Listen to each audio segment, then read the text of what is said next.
안녕하세요. 지방에서 작은 빵집을 운영하고 있는 30대 여성입니다. 작년까지만 해도 아버지와 같이 운영하던 빵집을 혼자 운영하려니 어색하다 못해 아버지가 그리울 지경이네요. 아직도 빵 반죽을 하다가 뒤를 돌아 아버지를 부르기도 하는데요. 언제쯤이면 아버지에 대한 부재를 마음속에 묻을 수 있을지 의문이에요. 사연을 보내는 지금 이 순간에도 아버지가 보고 싶거든요. 아버지는 20살이라는 어린 나이에 가장이 되었습니다. 같은 대학교 동기와 사고를 친 아버지께서는 할아버지와 할머니의 만류에도 저를 선택하셨어요. 학교까지 그만두시면서 말이에요. 모범생이던 아버지의 반항에 할아버지와 할머니는 절연을 선언하셨다고 해요. 그 후 아버지께서는 혼자서 가장의 무게를 짊어지기 위해 수많은 노력을 했고요. 대학교를 중퇴한 아버지가 할 수 있는 일은 많이 없었죠. 더군다나 목도 못 가누는 신생아를 들쳐업고 다니는 아버지에게 일자리를 줄 사장은 많지 않았죠. 그래서 아버지는 중국집 배달일과 전단지 아르바이트를 병행하며 저를 키우셨습니다. 그러던 중 중국집 사장님께서는 아버지에게 요리를 배워볼 것을 권하셨어요. 재능이 있다면서 말이에요. 머리가 좋던 아버지께서는 한번 본 요리 방법은 절대 잊지 않고 기억에 그대로 요리를 만드셨거든요. 중국집 사장님 밑에서 조리사로 일하던 아버지께서는 몇 달 후 제빵 학원에 등록해 빵 만드는 법을 배우셨어요. 배움이 빨랐던 아버지께서는 학원을 다닌 지 6개월 만에 제빵사 자격증을 취득하며 빵집에서 일을 하셨죠. 1년 정도 동네 빵집에서 일하던 아버지께서는 다음해 자신의 빵가게를 열었고요. 비록 어머니께서 출산 중 돌아가셔서 얼굴도 제대로 몰랐지만 아버지는 언제나 딸인 저를 1등으로 챙겨주셨기 때문에 어머니의 부재를 느낄 새가 없었어요. 아버지가 얼마나 희생하는지 알기에 하루라도 더 빨리 취업하고 싶었고요. 그래서 간호학과를 선택하게 된 것이었죠. 간호학과를 졸업하고 간호사가 된다면 돈도 많이 벌어 아버지의 부담을 충분히 덜어드릴 수 있을 테니까요. 다행히 성적이 좋았기 때문에 무리 없이 간호학과에 입학할 수 있었어요. 대학교에 입학한 후 앞으로의 인생에 꽃길만 펼쳐질 거라고 생각했죠. 하지만 큰 오산이었네요. 대학교를 졸업하고 대학병원에 취업하자마자 눈앞에 들이닥친 것은 고액의 연봉도 간호사라는 자랑스러운 타이틀도 아닌 선배들의 집단 따돌림과 뒷담화였습니다. 간호사 사이에서 선배들이 후배를 괴롭히는 것은 일종의 관례 같은 것이었지만 저는 그 정도가 유난히 심했어요. 제일 고참이던 선배에게 집중적으로 괴롭힘을 당했거든요. 선배는 인수인계조차 해주지 않은 채 환자에게 주사를 놓으라고 시켰는데요. 우물쭈물하자 선배는 빨리 주사를 놓으라며 재촉하기까지 했어요. 어쩔 수 없이 환자에게 주사를 놓았지만 주사 놓는 방법을 제대로 배우지 못한 탓에 환자의 혈관을 터뜨리고 의사에게 혼날 수밖에 없었죠. 그뿐만이 아니었습니다. 물이라도 마시려 하면 어디선가 불쑥 나타난 선배는 마시던 물도 빼앗으며 팔자가 늘어졌다며 비꼬기까지 했어요. 너무 억울하더군요. 이유도 모르고 당하니 화가 날 지경이었고요. 그래서 한날은 용기를 내 선배에게 직접 물어보았습니다. 왜 그렇게 맨날 괴롭히는지요? 그랬더니 돌아오는 선배의 대답이 더 과간이었네요. 야, 사람이 좋아하는데 아무 이유가 없듯이 나는 그냥 네가 아무 이유 없이 싫어. 굳이 한 가지 이유를 꼽자면 네 그 흐리멍텅한 눈이 싫다고 해야 하나? 너네 부모님도 참 불쌍하시다.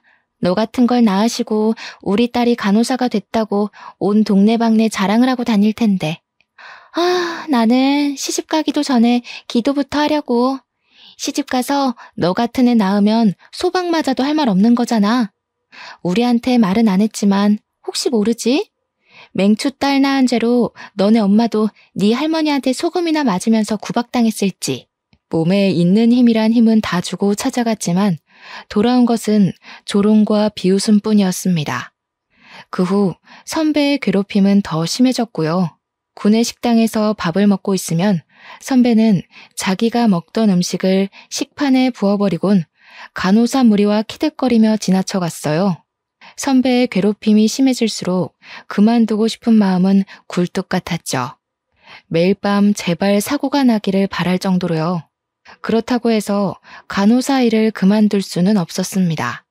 아버지에게 이제야 자랑스러운 딸이 되었는데 행복스레 딸 자랑을 하던 아버지 얼굴에 먹칠을 하고 싶지 않았거든요.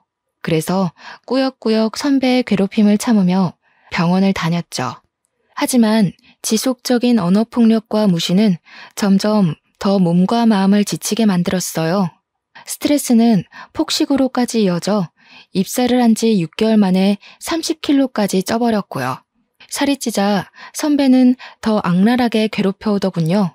외모 비하까지 서슴지 않으면서 말이에요. 내가 볼 때 미라 씨는 병원이 아니라 정육점으로 출근을 해야 될 것 같은데? 지금 모습에서는 간호사보다 정육점 주인이 더 잘 어울릴 것 같거든. 이왕 이렇게 된 거 병원 일 그만두고 정육점 주인으로 이직이나 하지 그래? 솔직히 같이 일하는 우리야 눈을 포기한다 생각하고 일하면 그만이지만 다른 손님들한테는 민폐일 것 같아서. 어디 요즘 간호사가 의료진이기만 해? 환자들 상대하는 서비스직에 더 가깝지. 미라 씨도 그 튀어나온 비계살 보면서 잘 생각해봐. 미라 씨가 환자고 같은 간호사가 있으면 날씬하고 일 잘하는 간호사한테 자기 몸을 맡기고 싶겠어? 선배의 괴롭힘이 심해지자 머리부터 발끝까지 스트레스가 번져 출근조차 하지 못하겠더군요. 그래서 결국 모든 것을 다 포기한 채 간호사가 된 지 1년 만에 병원을 그만두게 된 것이었죠. 모든 사실을 알게 된 아버지께서는 불같이 화를 내시며 당장 병원에 달려갈 듯 소매를 걷어붙이셨어요. 하지만 못되기로 둘째가라면 서러운 선배가 아버지가 운영하는 빵집을 알아내 해코지를 할까 고개만 절레절레 흔들 뿐이었죠. 미련한 만큼 살까지 찐 채 아버지에게 징징거리는 스스로의 모습에 울컥 눈물이 터져 나왔는데요. 아버지께서는 이런저도 딸이라고 꼭 끌어안아 주시면서 그동안 쓰레기 같은 곳에서 잘 버텼다며 제 마음을 헤아려 주셨네요. 따뜻하게 보듬어 주시는 아버지를 보며 아버지의 딸로 태어나길 참 잘했다는 생각을 했고요. 병원을 그만둔 후 한 달 동안은 아무것도 하지 않고 방 안에만 틀어박혀 먹고 자고를 반복했어요. 그러다 아버지가 퇴근하는 시간이 되면 집 청소를 해놓으려 준비를 했습니다. 하지만 아버지는 그마저도 못하게 막으시며 그저 편하게 푹 쉬려고만 할 뿐이었어요. 처음 며칠간은 아무것도 안 하는 삶이 좋았지만 2달째가 되니 심심한 것도 심심한 거지만 아버지에게 죄송한 마음이 들었네요. 빵집을 여는 아버지께서는 6시에 일어나 빵집으로 출근해 13시간이 넘는 시간 동안 빵을 만들고 팔고 정리까지 하셨으니까요. 처음에는 무슨 일을 할까 생각부터 했습니다. 다른 병원 간호사로 일하는 것도 생각해 보았지만 또 다른 병원에서도 전과 같은 괴롭힘을 당할까 두려움이 앞서더군요. 그래서 간호사 일은 제외하기로 마음을 먹었죠. 물론 4년간의 대학교에 낸 등록금과 지금까지 간호사로 일하던 시간이 아깝기는 했지만 그게 앞으로 인생을 사는데 큰 영향을 주는 것은 아니잖아요. 그렇게 생각을 하던 중 일단 제빵학원에 다녀보기로 결심했습니다. 어려서부터 아버지의 어깨너머로 빵 만드는 방법을 봐서인지 간호사로 취업을 했을 때부터 제빵을 배워보고 싶다는 생각을 했거든요. 제빵학원을 다니는 것은 즐거웠어요. 열심히 모양을 잡은 반죽이 따끈한 빵이 되는 것을 보는 것도, 새로운 빵을 만드는 방법을 배우는 것도 신기했어요. 제빵 자격증을 취득한 뒤로는 아버지에게 빵집에서 같이 일하게 해달라며 조르다시피 부탁을 드렸죠. 마침 카운터 직원이 그만두는 바람에 사람이 필요했던 아버지께서는 흔쾌히 허락하셨고요. 아버지의 노련한 솜씨와 젊은 사람의 취향을 잘 아는 제가 합쳐지자 빵집은 예전보다 2배 더 장사가 잘 되더군요. 손님이 북적일수록 카운터의 문이 닫히지 않을 정도로 돈은 넘쳐났죠. 매출이 늘어나자 아버지께서는 자기 생활비와 월세를 제외한 후 모든 금액을 넘겨주었어요.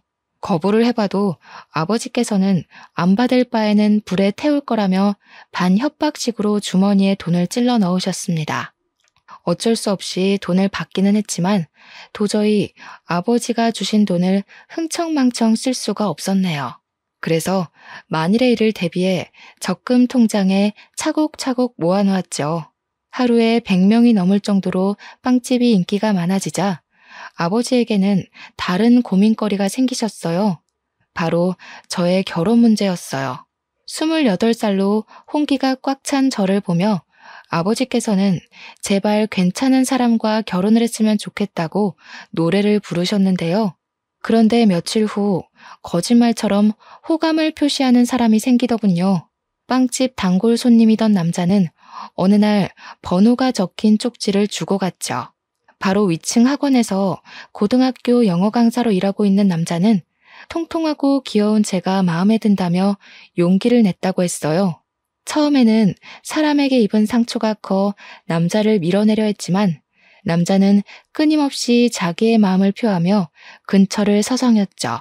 결국 남자의 적극적인 애정 공세로 만남을 시작한 만남은 결혼까지 생각하는 깊은 인연으로 변하게 되었습니다. 남자는 부모님이 빨리 돌아가셔서 중학생 때부터 3살 위의 누나와 함께 의지하며 살았다고 했어요. 오히려 그 점이 마음에 들었죠. 가족이 없는 아픔을 아는 남자라면 오히려 가족의 소중함을 더 잘할 거라고 생각했거든요. 그렇게 시간이 지나고 기다리던 상견례 날짜가 다가왔습니다. 아버지께서는 내색을 하지는 않으셨지만 상견례 자리가 무척 떨려 보이셨어요. 저 또한 예외는 아니었고요. 아직 얼굴을 보지는 않았지만 남자의 누나라면 좋은 관계를 맺을 수 있다고 생각했네요. 서로 같은 아픔이 있는 사람들끼리는 더 빨리 친밀감을 쌓는 법이잖아요. 마침 상견례 장소로 정한 식당 옆으로 꽃집이 보이더군요. 꽃집 앞에는 핑크색 장미꽃이 놓여 있었어요. 그 꽃은 꼭 앞으로 시작될 앞날을 축복해주는 기분이 들었고요. 그래서 계산을 한 뒤 꽃다발을 품에 안고 식당 안으로 들어갔죠. 은은하게 퍼지는 장미 향기를 맡으며 앞으로의 앞날이 봄날이 펼쳐질 거라고 확신했습니다. 하지만 이런 확신은 예비 신우이의 얼굴을 보는 순간 산산이 부서지고 말았네요. 꿈에서조차 나올까 두려웠던 선배가 떡하니 바로 앞자리에 앉아 있었으니까요. 선배의 얼굴을 보는 순간 입가에 경련이 일어났어요. 품 안에 있던 꽃다발은 들고 있기 힘들 정도로 무겁게 느껴졌고요. 장미다발은 바닥에 떨어지자 파릇파릇하던 꽃잎들은 다 떨어져 버렸습니다. 식당 바닥에는 온통 장미 꽃잎뿐이었죠. 서 있는 자세에 그대로 얼어있자 저와 남자를 번갈아가며 쳐다보던 선배는 손을 높이 들어올려 남자의 뺨을 내리쳤죠. 있는 힘껏 말이에요. 야, 너는 주변에 만날 여자가 그렇게 없냐? 내가 평범한 애면 말을 하네. 하필 골라와도 저런 돼지 같은 애를. 최소한 사람 같은 애를 데리고 왔어야지. 이건 뭐 도살장에 끌려가는 돼지를 데리고 온 것도 아니고 차라리 이럴 거면 결혼을 하지 말고 학원이고 뭐고 다 때려치우고 시골에서 돼지 농장이나 열어. 신부감을 왜 구해? 농장 암돼지 중에 아무나 하고 결혼하면 되지. 뭐? 돼지 농장? 부모 없이 열심히 살았다고 해서 좋게 봐주려고 했더니 자네가 말한 부모 없이 열심히 살았다는 게 남의 집 귀한 자식들 비아냥거리면서 부모들 생사를 다 깎아버린 걸 말하는 건가? 내가 아무리 우리 딸 시집 보내고 싶다고 해도 이건 아니지. 어른 있는 데서 버르장머리 없이 동생한테 손 찍어마는 꼴을 보면 우리 딸한테 어떻게 대할지 안 봐도 뻔하지. 자네 누나가 돼지 같다고 한 내 딸, 나한테는 눈에 넣어도 아프지 않을 귀한 자식이니 이번 결혼은 없던 일로 하겠네. 아버지께서는 손까지 떠시며 분노하셨습니다. 선배가 막대 먹은 것은 알았지만 어른 앞에서까지 이럴 줄은 몰랐죠. 아버지께서는 선배에게 따끔한 혼을 내셨지만 선배는 콧방귀를 끼며 들은 채도 안 했고요. 저 비계덩어리를 눈에 넣으신다고요? 그러다가 실명하실 텐데. 저도 아저씨 딸처럼 뚱뚱하고 굼뜬 옳게 생길까봐 걱정했는데 잘 됐네요. 둘이 결혼한다고 했으면 제가 어떻게 해서라도 이혼시키려고 했는데 제가 또 사람 피말리는 건 전문이거든요. 아저씨도 자꾸 딸 예쁘다고 감싸지만 마시고 따끔하게 혼도 내고 그러세요. 음식도 작작 먹이고요. 접시도 뜯어먹게 생긴 여자를 누가 좋아하겠어요? 소박이나 안 맞으면 다행이지. 딸 밥 해먹일 때도 고생이시겠네요. 사람만 한 수트로 밥을 지어야 하니. 그래도 아저씨 집은 좋겠네요. 바로 옆에 음식 처리기가 떡하니 버티고 서 있잖아요. 아, 그것보다는 밥값이 더 많이 들려나? 누나, 도대체 언제까지 이럴 거야? 누나 때문에 도망간 애들이 한둘인 줄 알아? 이럴 거면 상견례 자리는 왜 따라오겠다고 한 거야? 매번 누나 때문에 이런 식으로 결혼 엎어지는 것도 지겨워. 차라리 계속 깽판을 치고 싶은 거면 누나야말로 상견례 자리에서 이러지 말고 차라리 개싸움하는 데를 가라고. 너 고작 저 비계덩어리 때문에 나한테 화내는 거야? 부모님 돌아가시고 내가 너를 어떻게 키웠는데. 도대체 뭐에 홀려서 나한테 이러는지는 모르겠지만 너 정신 똑바로 차려. 와이프는 얼마든지 바꿀 수 있어도 피나는 형제끼리는 죽을 때까지 같이 가는 법이야. 막말로 전현이 바람이라도 피우고 나면 너 어쩔 건데? 저 아저씨가 네 편 들어줄 것 같아? 이 세상에 네 편 들어줄 사람 나밖에 없을걸? 이 세상에 내 편 들어줄 사람이 누나밖에 없는 게 아니라 이 세상에 나를 제일 괴롭히는 사람이야.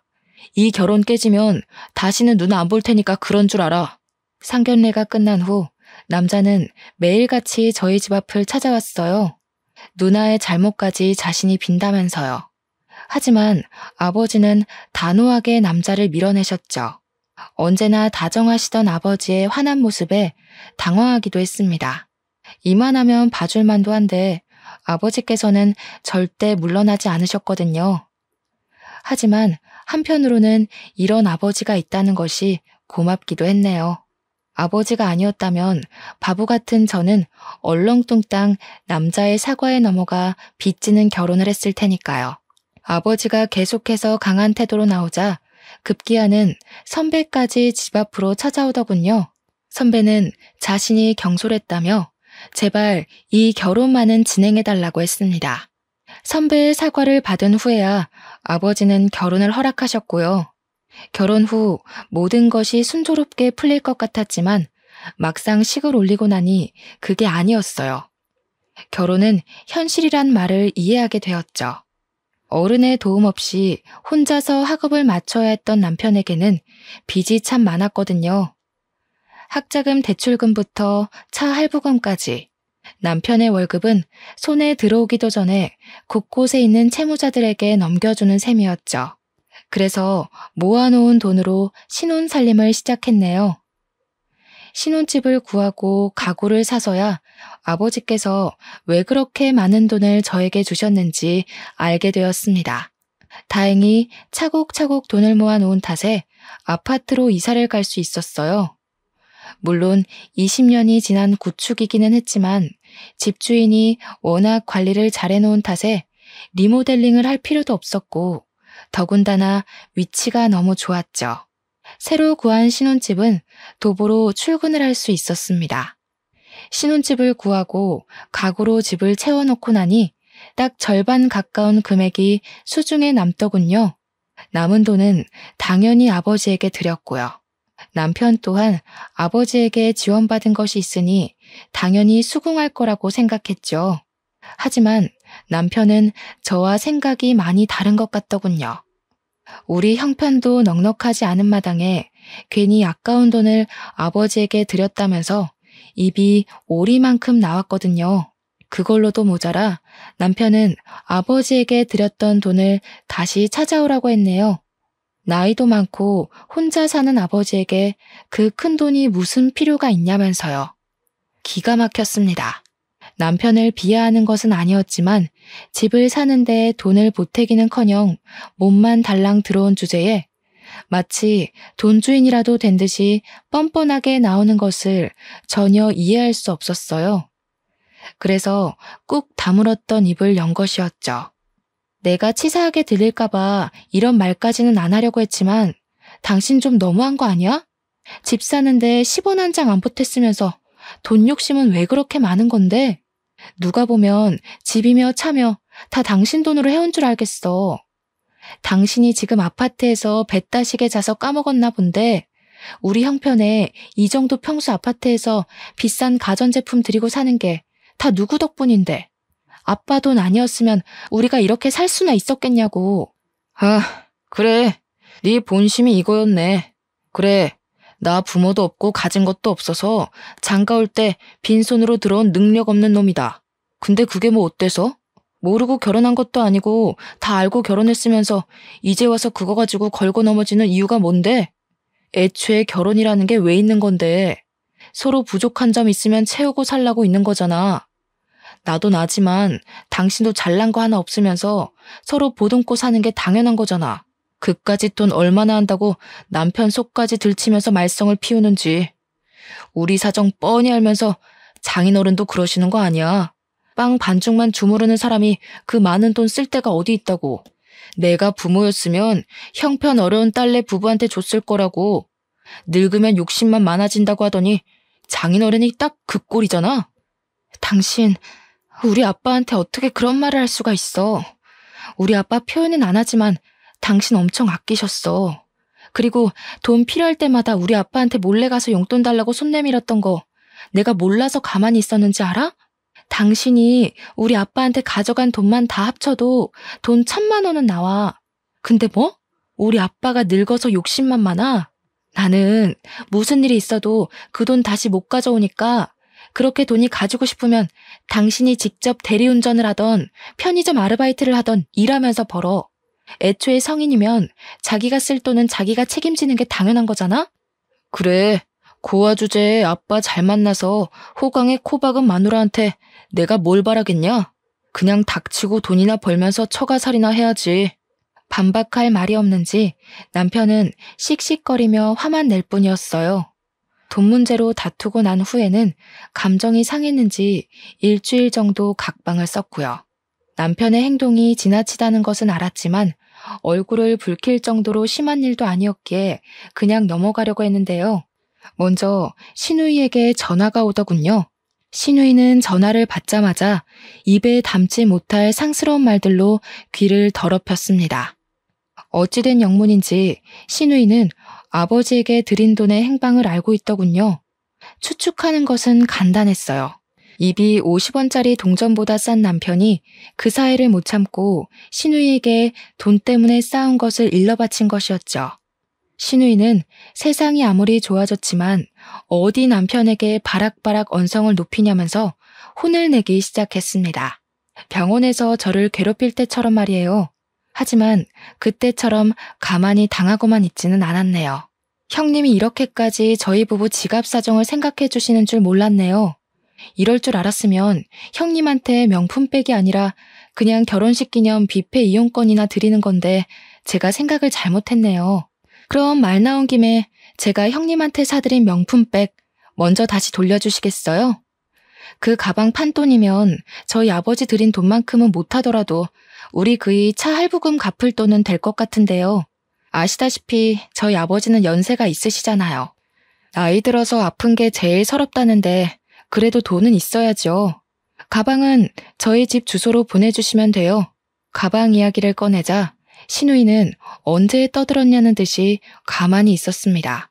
남의 돈으로 생색은 내고 싶지만 자기가 가진 걸 포기하면서까지 남편을 돕고 싶지는 않았던 것이죠. 이번 일로 잘 마무리되면 좋았겠지만 남편과 신우이는 여러 번 사건 사고를 일으키며 머리를 아프게 했어요. 사치가 심한 신우이는 언제나 생활고에 시달렸습니다.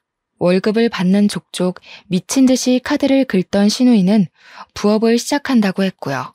신우이가 선택한 부업은 보험이었어요. 보험 영업을 뛰는 친구를 따라 시작한 것이었죠. 신우이가 살가운 척을 한 것도 보험을 시작한 후부터였습니다. 빵집 근처에는 코빼기도 안 비치던 신우이는 병원 일이 끝나면 빵집으로 달려와 보험을 들라며 아버지와 저를 꼬시려고 했죠. 필요한 보험이라면 들어줄 법도 했지만 신우이는 50만 원이나 되는 종신보험을 가입하라며 서류를 내밀었어요. 터무니없는 가격에 놀라 손사래를 칠 때면 신우이는 다 피가 되고 살이 되는 보험이라며 들라고 강요를 했습니다. 참다 못한 아버지께서 호통을 치자 신우이는 그제서야 보험 서류를 가방에 집어넣었고요. 그 후 신우이는 저희 가족에게 보험을 들라는 강요를 하지 않았어요. 신우이가 드디어 정신을 차렸다고 생각했죠. 하지만 그 생각은 오래가지 못했네요. 우연히 확인한 남편의 통장에서는 꾸준히 50만 원이 빠져나가고 있었거든요. 남편에게 50만 원의 행방을 묻자 처음에는 노트북을 사서 그런 거라며 변명을 했어요. 하지만 계속 추궁하자 신우이에게 종신보험을 들어주었다고 실토를 했죠. 남편이 신우이에게서 말도 안 되는 보험을 들어준 것도 화가 났지만 제일 어이가 없었던 것은 신우이였습니다. 자신의 사치를 하기 위해 하나밖에 없는 남동생에게 말도 안 되는 보험을 팔아먹다니요.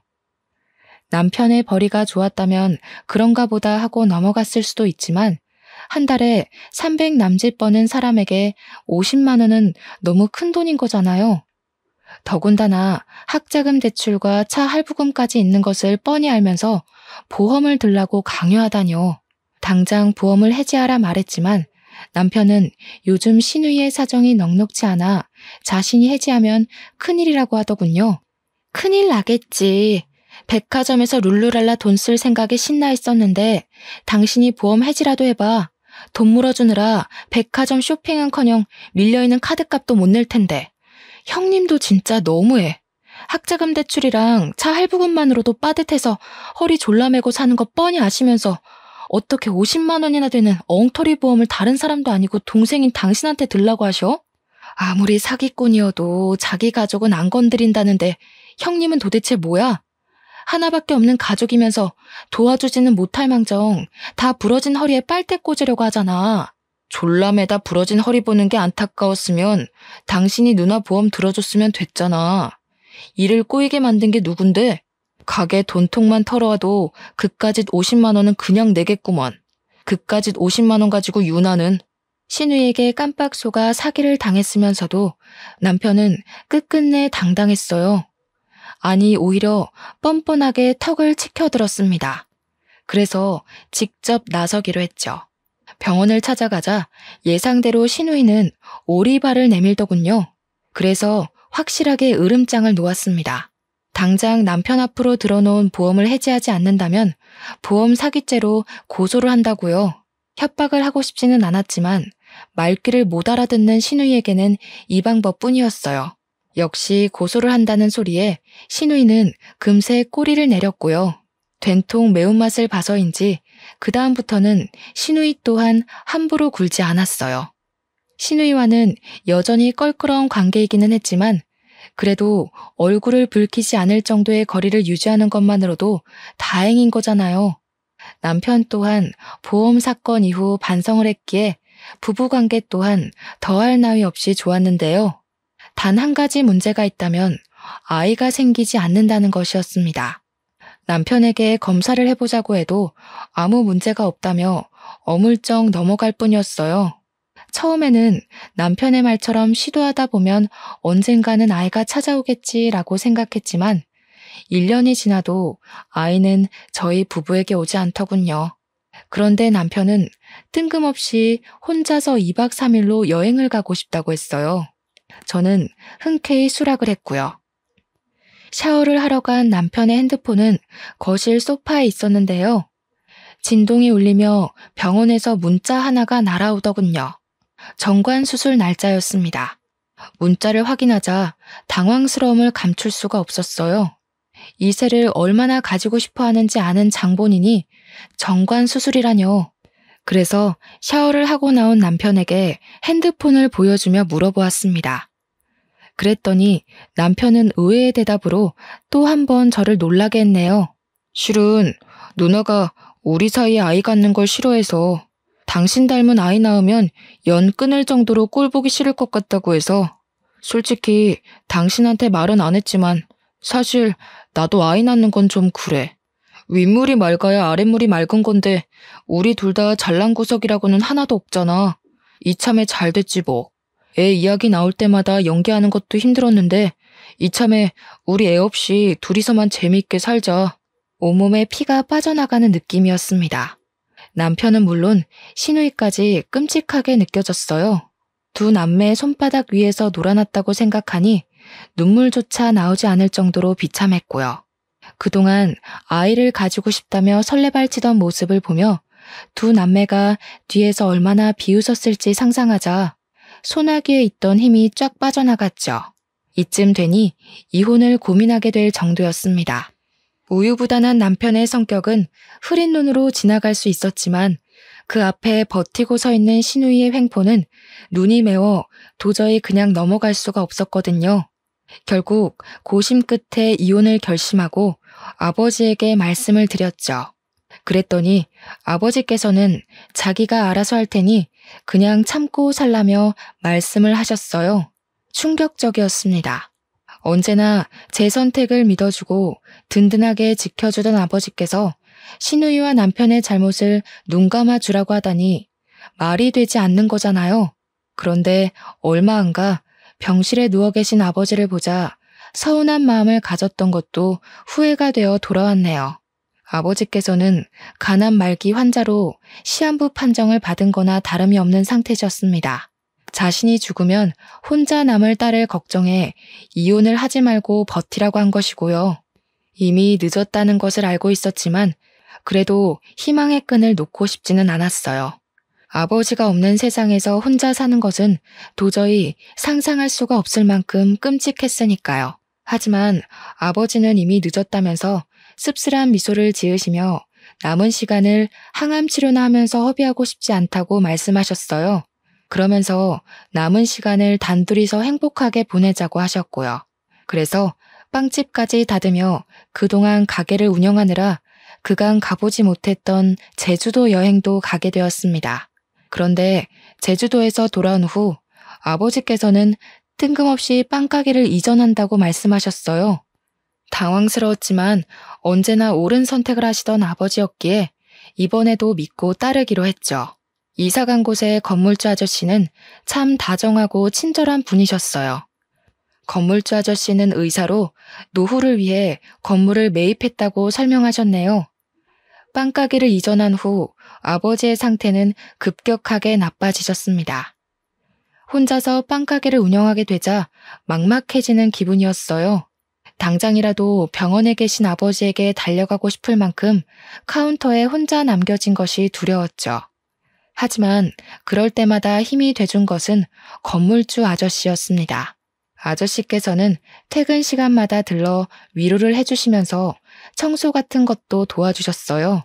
숨겨진 아저씨의 딸이 아닐까라는 우스운 생각을 할 정도로 아저씨는 저를 세입자 그 이상으로 생각해 주셨죠.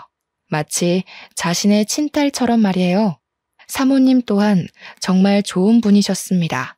혼자서 큰 빵가게를 운영하는 것이 대단하다며 반찬을 가져다 주셨거든요. 좋은 인연으로 연결된 빵가게에서 저는 그 어느 때보다 편한 마음으로 일에 열중할 수 있었네요.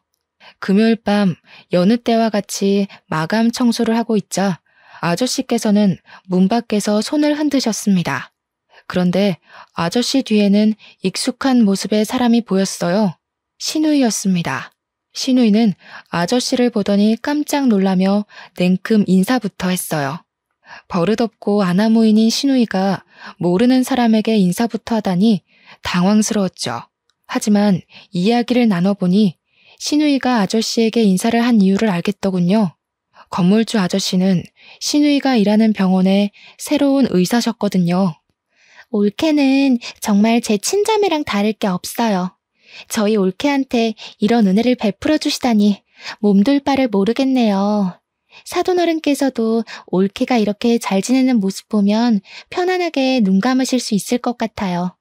시누이는 정말 소중한 가족이라도 된 듯 손으로 눈물까지 찍어내며 가증스러운 연기를 펼쳤어요. 그 모습을 본 아저씨께서는 신우이의 마음 씀씀이에 크게 감동하신 듯 했고요. 그 후 신우이는 병원 일이 끝나기만 하면 건물주 아저씨와 함께 가게를 찾아왔어요. 쉬는 날이면 아저씨가 오는 시간에 맞춰 가게의 문을 열 때도 있었죠. 신우이가 가게에서 하는 일은 테이블에 앉아 핸드폰을 하는 것이 다였는데요.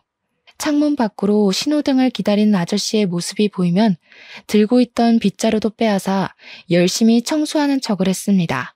흡족한 미소를 지으신 아저씨는 신우이에게 괜찮은 남자가 있으니 만나보는 것이 어떻겠냐며 제안을 하셨어요. 신우이는 당연히 그 제안을 수락했죠. 아저씨의 소개로 만난 둘은 연애를 한 지 3개월도 안 돼 결혼 이야기가 오갔는데요. 재벌에 가까운 재력가에 얼굴도 잘생긴 남자는 신우이가 만나기 아까운 남자였습니다. 갖고 온 빵을 진열할 때면 어느새 찾아온 신우이는 손을 내밀며 반지를 자랑했어요. 네 번째 손가락에는 1캐럿은 거뜬히 넘어 보이는 다이아 반지가 끼워져 있었죠. 아무래도 나는 참 복이 많은 것 같아. 엄마 아빠가 일찍 돌아가신 게 흠이기는 하지만 만나는 남자들마다 다 나한테 잘해주려고 하잖아. 별 볼 일 없는 여자들이나 끼리끼리 결혼한다고 하는 거지. 나 봐봐. 부모 없는 고아에 가진 거라고는 보증금 1,000만 원밖에 없는데 10재벌 안 부러운 남자 만나서 인생 핀 거. 이런 거 보면 신은 참 불공평해. 나같이 운 좋아서 만나는 남자들한테 모두 사랑받는 사람이 있는가 하면 올케처럼 사랑이라고는 가뭄에 콩 나듯이 받는 사람도 있잖아. 아, 우리 올케 불쌍해서 어쩌나? 그나마 그 뚱뚱한 몸뚱이 감싸주던 아빠마저 하늘나라로 갈 예정인 거잖아. 올케는 내 동생이라도 있는 걸 다행이라고 생각해. 아니었어 봐. 지금쯤 험한 사람 만나서 이 빵집도 다 날리고 판자촌 같은 집에서 유통기한 지난 삼각김밥이나 뜯어먹으면서 살았을걸? 어떻게든 무시하려고 했지만 신우이는 가는 곳마다 따라다니며 신경을 살살 긁어댔습니다. 가뜩이나 쇠약해진 아버지로 인해 곤두선 신경은 신우이의 막말로 인해 피가 날 정도로 고통스러웠죠. 그래서 다물고 있던 입을 열게 된 것이고요. 운이 좋은 게 아니라 남의 걸 잘 뺏어가는 거죠. 저 아니었으면 형님이 아저씨 만날 일도 없었고 분에 넘치도록 좋은 남자 만날 일도 없었을 거 아니에요. 저 아니었으면 말년에 편의점 돌아다니면서 폐기 처분된 삼각김밥 구걸하는 건 아마 형님이었을걸요? 세상 어느 남자가 돈 벌어오는 족족 다 써제끼는 여자랑 결혼하고 싶어 하겠어요. 제발 남의 거 훔쳐갔으면 창피한 줄 알고 입 좀 다물고 사세요. 이게 어디서 훈계질이야? 요즘에 봐줬더니 네가 날 아주 만만하게 보는구나. 카운터 앞에 서 있던 신우이는 빵 진열대로 걸어오더니 급기야 머리채를 잡기까지 했습니다. 어찌나 억센 힘으로 머리를 잡아챘는지 모근이 뽑히는 느낌까지 들었죠. 질 수 없어 힘겹게 팔을 들어 길게 늘어진 신우이의 머리채를 잡자 신우이는 가게가 떠나가라 비명을 질렀어요. 그런데 때마침 들어온 아저씨께서는 그 모습을 보더니 화들짝 놀라며 들어와 저희 둘을 뜯어 말리셨죠. 눈을 치켜뜨던 신우이는 아저씨를 보자 금세 눈물을 글썽이며 불쌍한 척 연기를 했습니다. 바로 해명하려 했지만 급기야 다리에 힘이 풀린 척 연기까지 하는 신우이를 보자 어이가 없어 말이 나오지 않을 정도였어요. 그 모습을 보던 아저씨께서는 신우이 편을 들며 윗사람에게 그러면 안 된다며 저를 꾸짖으셨고요. 그날 일이 있은 후 아저씨께서는 저희 가게로 들러 가족끼리 친하게 지내야 된다고 하셨습니다. 더 이상 신우이에 관해서 말을 하기 싫어 그냥 고개만 끄덕였죠. 그러자 아저씨께서는 신우이의 칭찬을 하셨어요. 요즘 같은 세상에 시부모에게 잘하기 위해서 잘 다니던 직장까지 그만두고 요리학원에 다니며 열심히 신부 수업을 받는 처녀가 어디 있냐면서요. 결국 신우이 편만 드는 아저씨를 보며 결국 폭발하고 말았죠. 가식덩어리 안에 숨겨진 신우이의 음흉한 진짜 속내를 모르는 아저씨가 밉게만 느껴졌거든요. 그래서 신우이의 모든 실체를 까발렸죠. 하지만 아저씨께서는 단지 시누이에 대한 질투 정도로 넘기며 시누이와 사이좋게 지내라는 말만 할 뿐이었어요. 단시간 안에 아저씨를 자신의 편으로 구워 삶은 시누이를 보며 손뼉을 칠 수밖에 없었고요. 그래서 집에 더 빨리 들어갔습니다. 시누이의 실체를 아는 아버지라면 무조건 편을 들어주실 게 분명했거든요. 집에 문을 열고 깜짝 놀랄 수밖에 없었네요. 아버지께서는 의식을 잃은 채 거실 바닥에 쓰러져 계셨거든요. 한 손에는 아버지가 좋아하시던 닭발이 들려 있었습니다. 그게 어찌나 마음이 아프던지 저는 황급히 아저씨에게 전화해 아버지를 병원으로 옮겼지만 끝내 아버지께서는 눈을 뜨지 못한 채 세상을 떠나셨어요. 중요한 수술이 잡혀있다던 아저씨께서는 장례식장까지 잡아주시며 최선을 다해 도와주셨습니다. 그저 고마울 뿐이었죠. 아저씨가 나가고 넓은 장례식장 안에 혼자 있자 쓸쓸함과 서러움이 한꺼번에 밀려오더군요. 그래서 남편에게 황급히 전화를 건 것이고요. 허우대뿐인 남편이라고 해도 지금은 그 허우대라도 필요했거든요. 하지만 남편은 몇 통의 전화를 해도 받질 않았습니다. 결국 혼자서 텅 빈 장례식장을 지켜야 했죠. 불행 중 다행인 것이 있다면 장례식장에 온 사람이 손에 꼽을 만큼 적다는 것이었어요. 장례식에 온 사람들을 맞을 때면 내가 왜 이곳에 있는지 까먹을 정도로 아버지의 죽음은 멀게만 느껴졌는데요. 아버지의 영정사진을 마주할 때면 아버지의 죽음이 코앞으로 다가와 숨통을 조여오더군요. 숨쉬는 것도 버거운 고통에 눈물조차 흐르지 않았습니다. 가슴을 두드리며 힘겨워하고 있을 때 진한 술 냄새가 느껴졌어요. 주인은 바로 시누이였죠. 술에 거하게 취한 시누이의 한 손에는 초록색 병이 들려 있었죠. 시누이는 오자마자 바닥에 누워 꼬부라진 혀를 놀리기 시작했습니다. 누굴 닮아 사교성이 없나 했더니 다 지아비를 닮아서 그런 거였어. 그런 게 아니면 장례식장에 개미 한 마리 없는 게 말이 되겠냐고. 이게 다 인생을 잘못 살았다는 증거지. 오지도 않는 사람 기다리면서 시간 낭비, 돈 낭비할 바에는 그냥 밖에서 돗자리 하나 깔고 앞에 사진이나 놓는 게 훨씬 낫지 않나? 나 같으면 창피해서라도 빨리 발인하고 집에 갈 텐데. 올케는 참 낯짝도 두꺼워. 원래 피부 껍데기가 두꺼워서 그런 건가? 형님, 아무리 제가 밉다고 해도 그렇지 어떻게 저희 아버지 마지막 가시는 길까지 따라와서 행패를 부릴 수가 있으세요? 제가 형님한테 뭘 그렇게 잘못했길래 저희 아버지 장례식장까지 따라 들어와서 괴롭히는 거예요? 간호사 때부터 지금까지 아무 이유도 없이 사람 피 말리는 거 지겹지도 않으세요? 누가 먼저 시작한 건데 애초부터 난 너네 부녀 마음에 들지도 않았어. 그러면서 시누이는 꽁꽁 감춰뒀던 이유를 말하기 시작했습니다. 아버지께서는 제가 야간 근무를 할 때면 손수 도시락을 만들어 가져다 주셨는데요.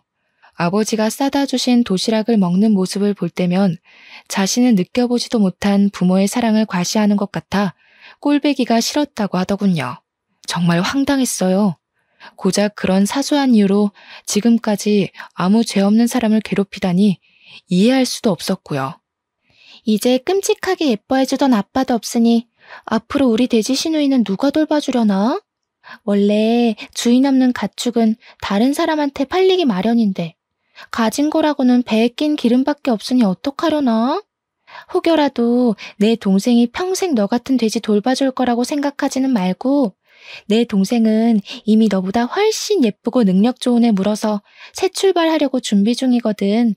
아마 지금도 그 애랑 같이 있을걸? 그러니까 너는 가만히 있다가 칼 들고 찾아온 미친놈한테 썰려 먹힐 준비만 하고 있어. 그게 최선이니까. 감히 내 딸한테 그게 무슨 막말이야? 시누이의 조롱을 당하고 있을 때였습니다. 뒤에서 아저씨의 호통 소리가 쩌렁쩌렁하게 울려 퍼졌죠. 깜짝 놀라 뒤를 돌아보자 아저씨는 붉어진 얼굴로 시누이를 노려보고 있었어요. 성난 아저씨의 얼굴을 본 시누이는 술에 확 깬 듯 보였습니다. 누워있던 자리에서 냉큼 일어난 시누이는 자기가 술김에 나쁜 버릇을 잡아주려 따끔하게 혼을 낸 것이라며 되도 안 되는 변명을 늘어놓았어요. 그동안 우리 딸 잘 봐달라고 분에 넘치는 선짜리도 억지로 주선해서 끼워 맞춰줬더니 어디 감히 시차짓을 하고 있어? 딸이라뇨? 그게 무슨 말씀이신지. 아저씨 입에서 나온 딸이라는 말에 저와 시누이 모두 당황할 수밖에 없었어요. 아무 말도 못하고 입만 뻐끔거리고 있자 뒤이어 들어온 사모님은 눈물을 훔치며 제 어깨를 꼭 끌어안아 주셨고요. 이제야 나타나서 미안하다, 우리 딸. 사모님 입에서 나온 딸이라는 말은 귀에 착 달라붙어 왔죠. 그리고 본능적으로 알 수 있었습니다. 사모님이 돌아가신 줄로만 알았던 어머니였다는 걸요. 부잣집 외동딸이었던 어머니의 임신 소식에 외가댁에서는 골머리를 앓으셨다고 해요. 그럴 수밖에 없었어요. 어머니와 어울리지 않게 아버지께서는 가난한 농부의 자식이었거든요. 그래서 어머니 또한 저를 지우려고 한 것이고요. 하지만 아버지께서는 무릎까지 꿇으시며 쥐죽은 듯이 아이를 키우면서 살 테니 제발 낳아만 달라고 애원을 하셨습니다. 어머니께서는 약속을 지키셨죠. 그 후 어머니는 자신의 존재를 비밀로 붙인 채 매달 생활비를 보태주면서 살아왔다고 해요. 그러던 중 시한부 판정을 받은 아버지의 전화에 모습을 드러내신 거고요. 이미 건물주 아저씨와 결혼을 한 어머니께서는 저의 존재를 그때 털어놓으셨습니다. 자식이 없던 아저씨께서는 어머니의 숨겨진 부분까지 안아주셨어요. 모든 것을 알게 되자 왈칵 눈물이 터져 나오더군요. 지금까지 아버지를 제외한 누구에게도 사랑받지 못하는 삶을 살았다고 생각했었는데 보이지 않는 곳에서 많은 이들의 사랑을 받은 것이잖아요. 그리고 아버지가 남겨주신 사랑의 덩어리가 너무 커 어떻게 해야 할지를 몰랐습니다. 어머니께서는 아버지의 영정사진 앞에 목 놓아 우는 것을 지켜보시며 등을 토닥여 주셨어요. 반대로 그 옆에 서 있던 시누이는 산 송장처럼 퍼렇게 질린 얼굴로 손을 덜덜 떨었죠. 시누 자리에서 우리 딸한테 어떻게 대했는지 잘 알았으니 보고 느끼고 들은 그대로 남편 될 사람한테 알려줘야지. 저도 알고 보면 참 불쌍하게 살았어요. 올케는 아버지 사랑이라도 받았지만 저는 부모님이 일찍 돌아가신 탓에 사랑은커녕 얼굴도 제대로 모르고 컸는데 제발 불쌍하게 생각해서라도 시댁에 알리지만 말아주세요. 저 이 결혼 잘못되면 살 자신이 없어서 그래요. 이번만 두 눈 감고 넘어가 주시면 앞으로 올케 근처에는 얼씬거리지도 않고 쥐 죽은 듯이 살게요. 그러니까 제발 한 번만 봐주세요. 시누이는 고개까지 조아리며 두 손이 발이 되도록 빌었지만 아저씨의 태도는 완고했어요. 오히려 그런 행동이 독이 된 듯 보이기도 했죠. 사람이 어렵고 힘든 걸 알았으면 더 잘해주려고 했어야지. 나는 더 이상 소중한 우리 딸 가축 취급하던 인간이랑은 얼굴 맞대고 이야기하고 싶지 않으니 당장 돌아가게. 지금이야 그동안의 정을 생각해서 시댁에 알리는 것만으로 끝나지만 한 번만 더 우리 딸한테 그 가짜는 혀 놀렸다가는 병원 근처에도 얼씬 못하게 할 테니까 그런 줄 알고. 이건 말도 안 돼. 내가 저 돼지 새끼보다 못한 게 뭔데 이런 대우를 받아야 되는 거냐고. 아저씨는 사람들을 시켜 시누이를 장례식장 밖으로 끌어내려고 했는데요. 시누이는 마지막 발악이라도 하는 듯이 바닥에 손톱을 박아 넣으며 안간힘을 쓰고 장례식장 밖으로 나가지 않기 위해 버티더군요. 하지만 시누이의 처절한 버팀도 경찰이 오면서 끝이 났어요. 아버지의 장례식이 끝난 후 아직도 정신을 차리지 못한 시누이는 버젓이 문을 열고 빵가게 안으로 들어왔습니다. 꼴이 말이 아닐 정도로 초췌해진 시누이는 대뜸 핸드폰부터 내밀었어요. 너 때문에 결혼식장 들어가기도 전에 파혼하게 생겼으니까 우리 남편한테 전화해서 지금까지 아저씨 한 말 다 거짓말이었다고 말해. 물론 네 입장에서는 내가 미울 수도 있겠지만 그래도 내가 망가지는 꼴을 보고 싶은 건 아닐 거 아니야. 네가 우리 동생이랑 이혼할 것도 아니고 만약 너 때문에 갈 곳도 없는 내가 파혼당하면 오히려 불편한 건 너라고. 생각해봐. 맨날 한 집에서 얼굴 부딪히면서 살아야 할 텐데 그게 어디 말처럼 쉬운 일이야? 그러니까 괜히 서로 얼굴 붉힐 일 만들지 말고 빨리 전화해서 다 거짓말이었다고 말해. 그 정도 하면 나도 동생한테 잠은 집에 들어와서 자라는 말 정도는 해줄 테니까 너도 알잖아. 우리 동생 내 말이면 껌뻑 죽는 거. 애초에 삐뚤어진 형님 인성 때문에 굴러들어온 복을 넝쿨째 뽑았으면서 제가 어떻게 복원 작업을 하겠어요. 수습하는 것도 뿌리가 있어야 가능한 거죠. 아저씨 눈에 잘 띄어서 부자 남편이랑 결혼할 뻔한 것도 다 자기 복대로라고 하셨으니 이번에도 형님 복대로 알아서 잘 처리해보세요. 형님이 진짜 복이 있다면 제 도움 없이도 잘 처리할 거 아니에요. 별 시답지도 않은 동생으로 흥정이나 해볼까 머리 굴리신 모양인데 형님 동생 떳떳하게 거래할 만큼 가치 있는 사람 아니에요. 아, 혹시나 나중에 또 조도 안 가질 동생 들고 와서 헛소리 할까봐 미리 말하는데요. 폐기 처분된 형님 동생 데리고 살 생각 없으니까 데려가서 구워 먹던 삶아 먹던 알아서 하세요. 상해서 먹을 수가 있을지 모르겠지만 그럼 지금까지 좋은 꿈 꿨다 생각하시고 앞으로는 시궁창 같은 현실에서 어디 한번 잘 살아보세요. 다른 사람들은 다 아는 현실을 인정하지 못한 신우이는 진열해 놓은 빵을 바닥으로 던지며 행패를 부리기 시작했어요. 저는 당연히 그 모습을 카메라로 촬영해 건물주 아저씨한테 보냄과 동시에 112에 신고를 했죠. 그 일이 있고 난 후 결국 신우이의 결혼은 무산이 되었다고 했습니다. 양파 껍질처럼 까도 계속 나오는 신우이의 실체에 남자 쪽 부모님께서는 크게 분노하셨고요. 들리는 말에 의하면 그동안 신우이가 물처럼 써댄 돈을 다 신우이 앞으로 청구하셨다고 하더군요. 병원까지 그만두고 부잣집 사모님이 된다며 동네방네 소문내고 다니던 신우이는 현재 조그마한 병원의 간호사로 일하며 빚을 갚는 중이라네요. 누나에게 떨어질 콩고물을 기대하던 남편은 상황이 자신에게 불리하게 돌아가자 집으로 슬금슬금 기어들어왔는데요. 남편을 보자마자 멱살을 잡아올리는 아저씨 덕분에 편하게 이혼할 수 있었죠. 현재 건물주 아저씨의 양녀로 들어가 어머니와 함께 행복한 시간을 보내고 있는 중입니다. 여전히 아버지가 보고 싶어 눈물을 흘리는 날도 있지만 그럼에도 지금 주어진 상황에 감사하며 행복하게 살려고 노력 중이에요. 지금 누리고 있는 것 또한 아버지의 사랑으로 만들어진 결과니까요. 사연을 시청하시는 분들 중에서도 현재 힘든 상황을 겪고 계실 분들이 있을 텐데요. 그럴 때면 나를 제일 사랑해주던 사람을 떠올리며 힘을 내시길 바랍니다. 모쪼록 시청해주신 여러분도 행복하시길 빌며 사연 마무리하겠습니다.